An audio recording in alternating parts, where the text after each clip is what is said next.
안녕하십니까? 삶의 지혜와 깊은 성찰의 시간을 나누는 이곳에 오신 여러분을 진심으로 환영합니다. 오늘 우리는 많은 이들이 꿈꾸지만 동시에 많은 이들이 아파하는 주제, 바로 결혼에 대해 이야기 나누려 합니다. 한때는 신성한 약속으로 여겨졌던 결혼이 왜 오늘날 우리에게 이토록 무거운 짐이 되고 때로는 깊은 상처의 근원이 되었을까요? 오늘의 이야기가 여러분의 마음에 작은 울림을 준다면 좋아요와 구독으로 저희와 함께해 주십시오. 여러분의 영적인 여정에 귀한 동반자가 되겠습니다. 또한 이 메시지가 필요하다고 생각되는 분이 있다면 주저하지 말고 공유해 주십시오. 하나님의 은혜를 나누는 것은 어두운 세상에 작은 빛의 씨앗을 심는 것과 같습니다. 여러분의 가정과 삶에 하나님의 평강이 가득하기를 기도하며 이제 이야기를 시작하겠습니다. 아이들이 안정적이고 안전한 환경에서 자라나고 이 땅이 진리와 아름다움, 그리고 선함으로 가득 차기 위해서는 그것을 담아낼 견고한 그릇이 필요합니다. 전통적으로 그 그릇의 역할을 해온 것이 바로 결혼이었습니다. 결혼은 나의 만족을 위한 것이 아닌 깨뜨릴 수 없는 언약이자 두 사람의 연합 그 자체를 위한 것이라는 신성한 관념이었죠. 하지만 지난 100여 년 동안 이러한 전통적 가치관은 서서히 밀려나고 새로운 생각이 그 자리를 차지하게 되었습니다. 저명한 신학자 팀 켈러 목사님의 통찰을 빌려 오늘날 우리가 마주한 현실을 짚어보겠습니다.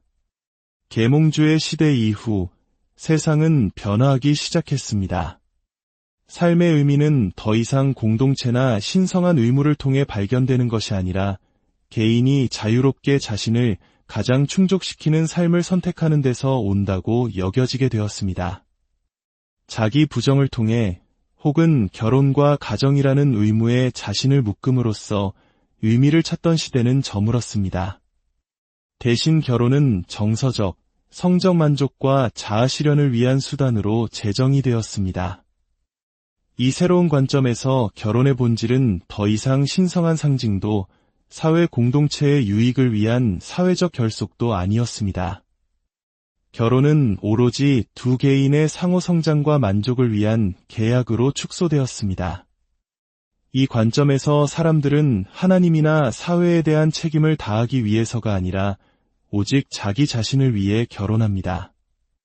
따라서 부부는 교회나 전통, 혹은 더 넓은 공동체에 대한 의무감 없이 자신들에게 유익하다고 생각되는 어떤 방식으로든 결혼 생활을 이끌어 갈 자유가 있다고 믿게 되었습니다.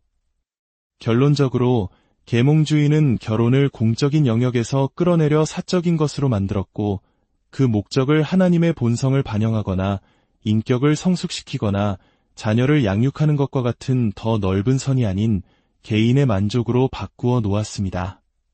그리고 느리지만 확실하게 이 새로운 결혼관이 서구 문화를 지배하게 되었습니다. 오늘날 특히 젊은 세대의 남녀는 바로 이 자아실현이라는 렌즈를 통해 결혼을 바라봅니다. 오래전 영화 제리 맥과이어의 유명한 대사처럼 말이죠. 당신이 나를 완성시켜 마치 배우자가 내 존재의 의미를 찾아주고 내가 마땅히 되어야 한다고 생각하는 모든 것을 채워주어야만 한다고 믿는 것입니다. 하지만 이런 관계는 사실 기생적입니다. 마치 개에게 붙은 진드기와 같습니다. 나는 당신이 필요해, 당신이 내 모든 필요를 채워줘야 해라고 요구하는 것이죠. 그런데 만약 결혼하는 두 사람 모두가 이런 새로운 관점을 가지고 있다면 어떻게 될까요? 그건 마치 피를 빨아먹힐 개는 없이 서로의 피를 빨아먹으려는 두 마리의 진드기만 있는 것과 같습니다. 이것은 수많은 사람들이 지금 이 순간에도 갇혀있는 갈등으로 가득 찬 파괴적이고 영혼을 갉아먹는 현실입니다. 감당할 수 없는 무거운 짐이죠. 솔직히 고백하자면 저와 제 아내의 결혼 초기 7년은 악몽과도 같았습니다. 밤에 침대에 누워 하나님, 이게 내 남은 인생의 전부란 말인가라고 절망하던 그런 악몽이었습니다. 제 아내도 마찬가지였을 겁니다. 그녀가 침대에 누워 어릴 적 내 모든 꿈이 이 남자 안에서 이루어졌어 라고 생각했을 리가 없죠. 우리 둘 다 갇혀 있다고 느꼈고 관계는 망가져 있었습니다. 도대체 무엇이 잘못되었는지 이해할 수 없었습니다. 이건 단순히 더 나은 소통 기술이 필요해 같은 차원의 문제가 아니었습니다. 훨씬 더 근본적인 문제였죠. 저는 제 과거의 상처라는 거대한 화물 열차를 끌고 결혼에 들어섰고 아내는 배낭 하나 정도를 메고 들어왔습니다. 우리는 서로를 이해하려 애썼지만 쉽지 않았습니다. 그녀는 저 같은 남자와 결혼해 본 적이 없었고 저는 그녀의 아버지와는 완전히 다른 사람이었습니다. 저는 자라면서 건강한 결혼의 모습을 단 한 번도 본 적이 없었습니다. 저희 어머니는 정서적으로 메마르고 예수의 이름을 빌린 도덕주의에 사로잡힌 바리새인들조차 율법을 더 엄격하게 지켰어야 했다고 생각할 만큼 완고한 분이셨습니다. 반면 아버지는 폭력적인 주정뱅이셨죠. 세상 음악은 들을 수 없었지만 저녁 식사 자리에서 아버지에게 맞아 죽을 수도 있었던 기이한 환경에서 저는 자랐습니다. 이것은 한 소년의 영혼을 완전히 혼란스럽게 만드는 경험입니다. 저는 그 모든 혼란과 상처를 그대로 안고 결혼 생활로 들어왔습니다. 결혼이 어떤 모습이어야 하는지에 대한 건강한 그림이 전혀 없었죠. 하지만 저는 예수님을 사랑했고 제 부모님처럼 살고 싶지 않다는 것은 분명히 알았습니다. 반면에 제 아내는 안정적인 환경에서 자랐습니다. 교회가 문을 열면 항상 그곳에 있었고 서로를 사랑하는 부모님 밑에서 자랐습니다. 물론 그분들의 결혼에도 문제는 있었겠죠. 죄인 2명이 함께 하는데 문제가 없는 결혼은 세상에 존재하지 않으니까요. 하지만 저의 문제와 그녀의 문제가 충돌했을 때 우리의 결혼 생활은 악몽이 되었습니다. 나는 제대로 해낼 거야. 그리고 이 여인이 내 내면의 불안과 고통을 해결해줄 거야라는 기대를 품고 결혼했습니다.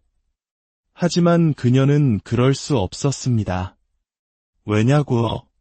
그녀는 훌륭한 아내였지만 저의 구원자가 될 수는 없었기 때문입니다. 그녀는 끔찍한 신이었습니다. 그녀에게는 저를 구원하거나 치유할 능력이 없었습니다. 오직 예수 그리스도만이 그 일을 하실 수 있었습니다. 물론 하나님의 은혜로 지난 세월 동안 올해 7월이면 26년이 되는데 하나님께서는 아내를 제 삶의 치유의 통로로 사용하셨습니다. 하지만 그녀가 저와 대화하고 잠자리를 하고 사랑을 나누는 것만으로 제 영혼의 망가진 부분을 고쳐줄 것이라는 저의 기대는 그녀에게 감당할 수 없는 무거운 짐이었습니다. 제 인생의 가장 큰 후회를 꼽으라면 결혼 초기 7년간 제가 그녀에게 안겨준 고통이 제 마음을 가장 무겁게 짓누릅니다. 하지만 좋은 소식이 있습니다. 비록 젊은 세대가 결혼에 대해 더 불안해하고 결혼을 미루는 경향이 있지만 기독교인이든 비기독교인이든 모든 데이터를 종합해보면 결혼한 사람들이 그렇지 않은 사람들보다 훨씬 더 나은 삶을 살고 있다는 사실입니다. 갤럽이 3년간 250만 명을 대상으로 실시한 여론조사에 따르면 기혼성인은 자신의 삶을 번성하고 있다고 정의할 가능성이 20% 더 높았습니다. 이것은 소규모 표본 조사가 아닙니다. 결혼은 교육, 인종, 성별, 나이보다 개인의 웰빙을 예측하는 더 강력한 지표였습니다.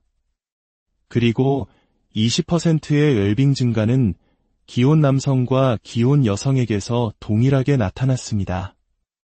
또한 처음 조사했을 때 행복하지 않았지만 이혼하지 않고 3년의 조사 기간을 마친 사람들 중 40%가 나중에는 행복하다고 답변을 바꾸었습니다. 즉, 언약에 충실하며 어려운 시기를 견뎌내면 포기하지 않고 떠나지 않는다면 번성할 가능성이 훨씬 더 높다는 것입니다. 결혼한 사람들은 모두 불행하고 결혼의 50%는 이혼으로 끝난다는 생각은 사실이 아닌 선전선동에 가깝습니다. 그렇다면 하나님께서 설계하신 결혼의 진짜 목적은 무엇일까요? 결혼이란 무엇이며 하나님은 왜 이 제도를 만드셨을까요? 결혼의 목적은 두 가지로 요약할 수 있습니다. 바로 동반자 관계와 그림입니다. 먼저 창세기 2장 15절에서 22절 말씀을 통해 동반자 관계에 대해 살펴보겠습니다. 여호와 하나님이 그 사람을 이끌어 에덴 동산에 두어 그것을 경작하며 지키게 하시고 여호와 하나님이 이르시되 사람이 혼자 사는 것이 좋지 아니하니 내가 그를 위하여 돕는 배필을 지으리라 하시니라. 아담이 모든 가축과 공중의 새와들의 모든 짐승에게 이름을 주니라. 아담이 돕는 배필이 없으므로 여호와 하나님이 아담을 깊이 잠들게 하시니 잠들매 그가 그 갈빗대 하나를 취하고 살로 대신 채우시고 여호와 하나님이 아담에게서 취하신 그 갈빗대로 여자를 만드시고 그를 아담에게로 이끌어 오시니 하나님은 당신의 형상대로 사람을 만드시고 에덴 동산에 두시어 이 땅을 다스리고 채우라는 문화적 사명을 주셨습니다. 하지만 하나님은 보셨습니다. 아담 혼자서는 이 일을 감당할 수 없다는 것을요. 하나님은 아담에게 그 사실을 보여주기 위해 들의 모든 짐승들을 그에게로 이끌어 오셨습니다. 말, 개, 독수리, 그 어떤 멋진 동물도 아담의 진정한 돕는 배필이 될 수는 없었습니다. 하나님의 위대한 계획에 그들은 적합하지 않았습니다. 그 계획이란 창세기 1장 26절에서 28절에 나타난 문화 명령입니다.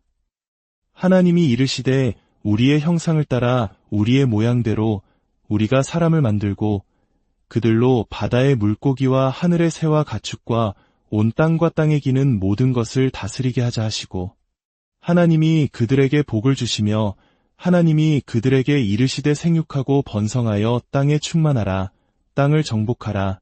하나님은 에덴이라는 질서 있고 아름다운 세상을 만드셨고 그곳에 남자와 여자를 두셨습니다. 그리고 명령하셨습니다. 이 땅을 진리와 아름다움과 선함으로 채워라. 너희는 나의 대리자로서 혼돈을 질서로 어둠을 빛으로 바꾸어라. 아담은 혼자서 이 사명을 감당할 수 없었습니다. 그에게는 적합한 돕는 배필이 필요했습니다. 그래서 하나님은 아담의 갈빗대를 취하여 여자를 만드셨고 그 둘은 벌거벗었으나 부끄러워하지 않았습니다. 이 구절은 단순히 육체적인 노출에 대한 이야기가 아닙니다.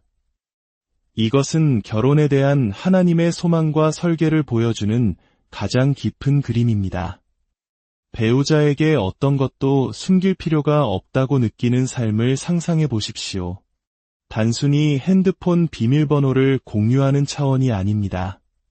더 깊은 상처, 더 깊은 걱정, 더 깊은 꿈과 열망을 나누는 것입니다.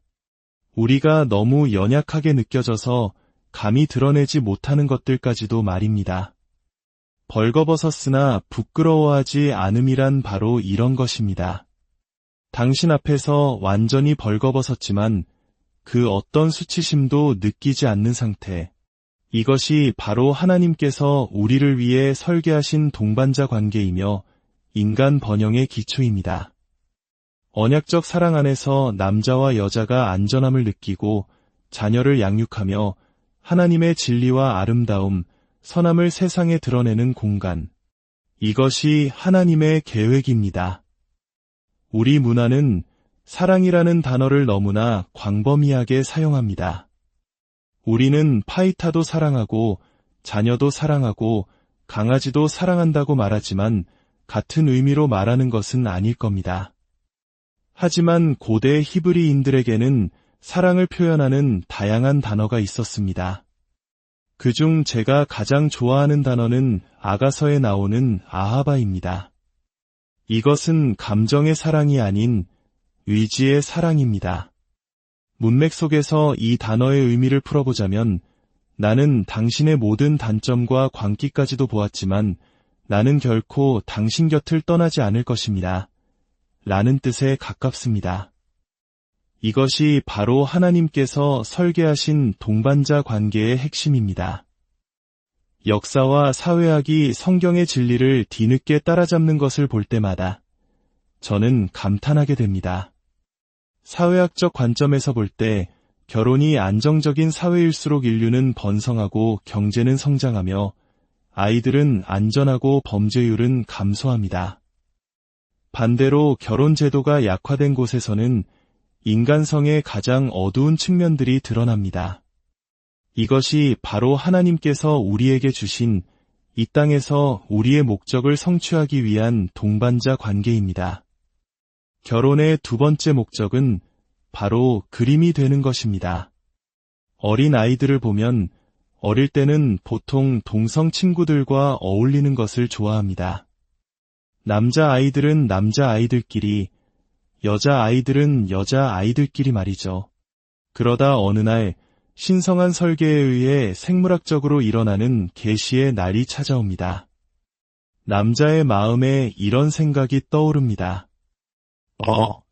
전에는 저 여자애를 저런 식으로 본 적이 없는데 그 순간 이성은 더 이상 귀찮은 존재가 아니라 반드시 얻어야 할 존재가 되고 추구하기 시작합니다. 성경에 따르면 이 생물학적 현실 아래에는 영적인 실제가 있습니다. 하나님께서는 세상 창조를 통해 당신의 진리와 아름다움, 선하심을 드러내셨고 남자와 여자의 설계를 통해 당신의 백성을 향한 당신 자신의 사랑을 이 땅이라는 캔버스 위에 그려내고자 하셨습니다. 그리고 그 사랑을 우리에게 분명히 보여주시는 방법 중 하나가 바로 남자의 마음에 신부를 추구하고 하나가 되고자 하는 열망을 심어두신 것입니다. 결혼은 단지 어둠을 물리치고 빛을 세우기 위한 동반자 관계가 아닙니다. 그것은 우리를 향한 하나님의 신실한 언약적 사랑을 보여주는 그림입니다. 신학자 존 파이퍼는 이렇게 말했습니다. 결혼이라는 은유 속에 숨겨진 신성한 실제는 하나님께서 당신의 아들과 교회 사이에 영원한 연합을 정하셨다는 것이다. 인간의 결혼은 이 신성한 계획의 지상적 이미지다. 결혼은 성경 전체에서 하나님과 그의 백성 사이의 관계를 설명하는데 가장 일관되게 사용되는 은유입니다. 우리가 결혼식에서 하는 서약을 기억하십니까? 더 좋을 때나 더 나쁠 때나, 더 부유할 때나 더 가난할 때나, 아플 때나 건강할 때나, 인생에서 가장 아름답고 낭만적인 날에 왜 우리는 이런 부정적인 가능성들을 언급할까요? 그것은 결혼이 단순한 계약이 아니라 언약이기 때문입니다. 계약은 내가 이걸 주면 당신은 저걸 줘 라고 말합니다. 하지만 언약의 맹세는 말합니다. 당신이 어떤 상황에 처하든 상관없이 이것이 나의 약속입니다. 돈이 얼마나 있든 건강이 어떻든 상관없이 나는 당신 곁을 떠나지 않겠습니다. 이것이 바로 아하바 사랑입니다.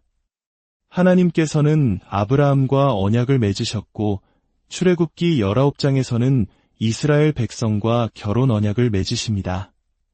나는 너희의 하나님이 되고 너희는 내 백성이 될 것이다. 그리고 성경의 나머지 부분에서 하나님의 백성이 그 언약에 불충실할 때마다 그것은 간음이라고 불립니다. 예레미야 2장 2절에서 하나님은 말씀하십니다.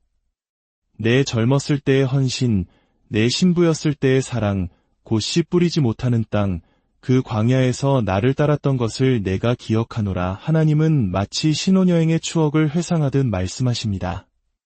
너는 나를 신뢰했고 나에게 기댔지. 너는 젊은 날의 신부처럼 나에게 푹 빠져 있었는데 무슨 일이 있었던 거니? 결혼은 하나님의 백성을 향한 그분의 언약적 신실함의 그림입니다.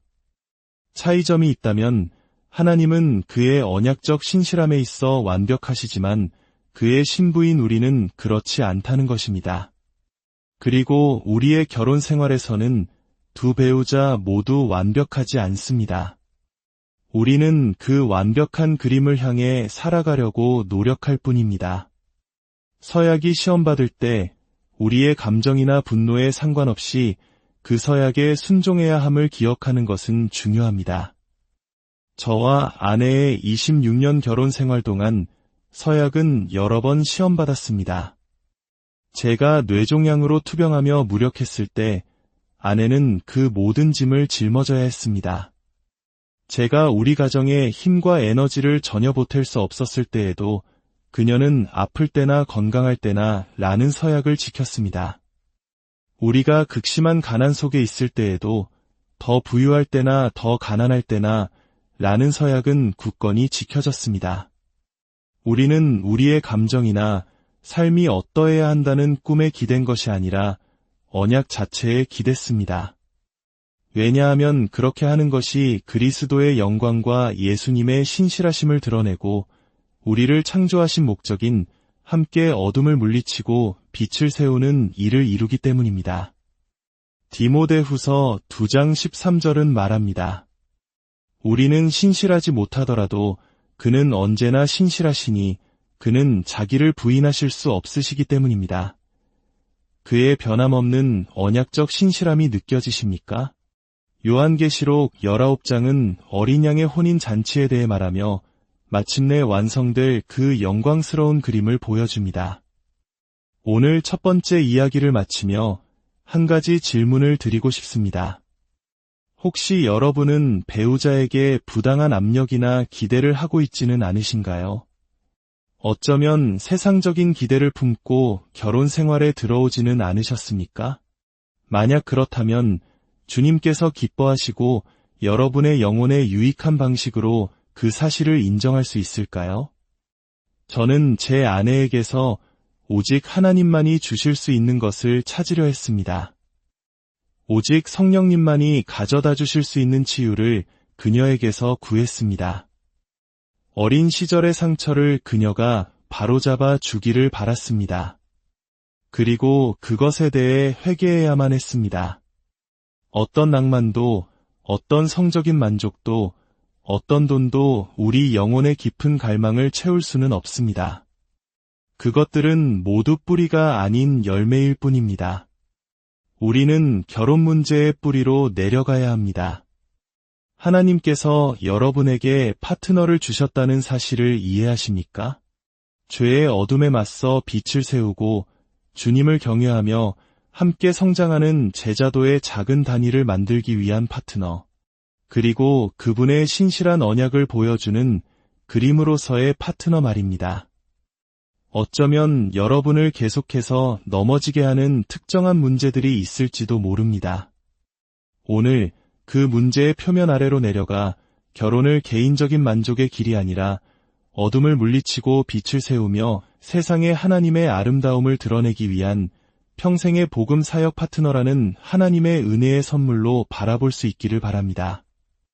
아버지 하나님, 오늘 결혼의 신성한 목적에 대해 함께 나누게 하시니 감사합니다. 세상의 왜곡된 가치관 속에서 길을 잃고 방황하는 많은 가정들을 불쌍히 여겨 주옵소서. 우리 각자가 배우자에게 구원자나 우상이 되기를 기대했던 어리석음을 회개합니다. 오직 주님만이 우리의 완전한 만족이시며 치유자이심을 고백합니다.